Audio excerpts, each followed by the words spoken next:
Hello everyone! Γεια σε όλους! Είμαι η Γιώτα και μαζί κάνουμε μαθήματα αγγλικών. Σήμερα θα κάνουμε πράξη όσα έχουμε μάθει. Εδώ υπάρχει ένα κείμενο που θα το διαβάσουμε μαζί. Τα περισσότερα τα γνωρίζετε. Κάποιες άγνωστες λέξεις που υπάρχουν θα τις εξηγήσουμε παρακάτω. Εστιάστε σε αυτά που ήδη γνωρίζετε.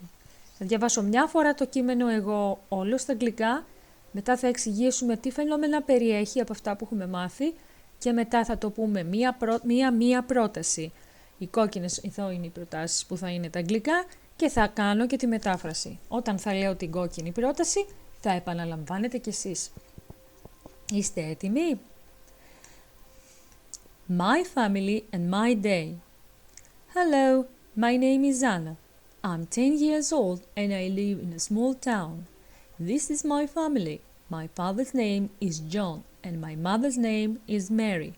I have got one brother and one sister. Their names are Tom and Lucy. We have got a big dog. Its name is Max. In my house there is a kitchen, a living room and 3 bedrooms. There are 2 bathrooms too. Every morning I'm very happy because I go to school. I have many friends there. What time is it now? It is 8 o'clock. I go to school at 8:30. My classroom is on the 2nd floor. My teacher's name is Mr. Smith. He is very kind and his lessons are fun. After school, I go home and do my homework. Then we have dinner together. This is our favorite time of the day.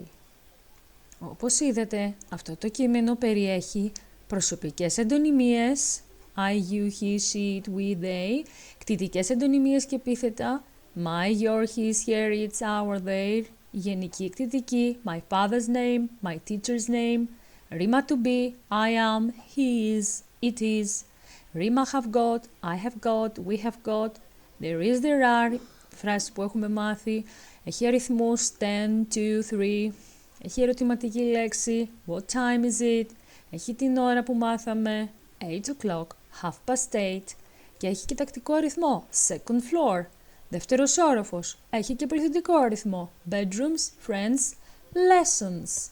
Και υπάρχει και λεξιλόγιο σε δεύτερη λίστα που έχω βάλει με τα βασικά μέρη του σπιτιού. Πάμε τώρα πρόταση, μία εγώ το λέω, μία εσείς το λέτε και μετά μεταφράζω.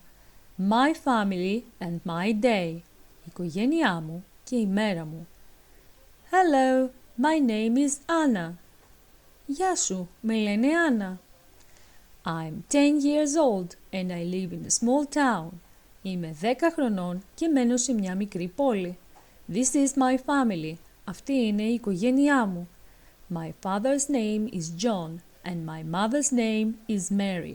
Το όνομα του πατέρα μου είναι John και το όνομα της μητέρας μου είναι Μέρη. I have got one brother and one sister. Έχω έναν αδερφό και μία αδερφή. Their names are Tom and Lucy. Τα ονόματά τους είναι Tom και Lucy. We have got a big dog. Its name is Max. Έχουμε ένα μεγάλο σκύλο. Το όνομά του είναι Max. In my house there is a kitchen, a living room and 3 bedrooms. Στο σπίτι μου υπάρχει μία κουζίνα, ένα σαλόνι και 3 υπνοδωμάτια. There are 2 bathrooms too. Υπάρχουν επίσης 2 μπάνια. Every morning I am very happy because I go to school. Κάθε πρωί είμαι πολύ χαρούμενη γιατί πηγαίνω στο σχολείο. I have many friends there. Έχω πολλούς φίλους εκεί. What time is it now? Τι ώρα είναι τώρα? It is 8 o'clock. Είναι 8 η ώρα. I go to school at 8:30. Πηγαίνω στο σχολείο στις 8:30. My classroom is on the 2nd floor. Η τάξη μου είναι στο δεύτερο όροφο. My teacher's name is Mr. Smith. Το όνομα του δασκάλου μου είναι κύριος Smith. He is very kind and his lessons are fun. Είναι πολύ καλός και τα μαθήματά του είναι διασκεδαστικά. After school, I go home and do my homework. Μετά το σχολείο πηγαίνω σπίτι και κάνω τα μαθήματά μου. Then we have dinner together. Μετά τρώμε βραδινό όλοι μαζί. This is our favorite time of the day. Αυτή είναι η αγαπημένη μας ώρα της ημέρας. Αυτό ήταν το κείμενο. Ένα-ένα θα τα λέτε. Μετά μπορείτε να πάτε πάλι στην αρχή και να το πείτε όλο μόνοι σας, για να δείτε πόσο πρόοδο έχετε κάνει και πόσα πράγματα έχετε μάθει. Αυτό ήταν το μάθημά μας. Ελπίζω να σας άρεσε. Κάντε εξάσκηση στην ανάγνωσή σας και σιγά σιγά θα διαβάζετε τέλεια. Goodbye, students!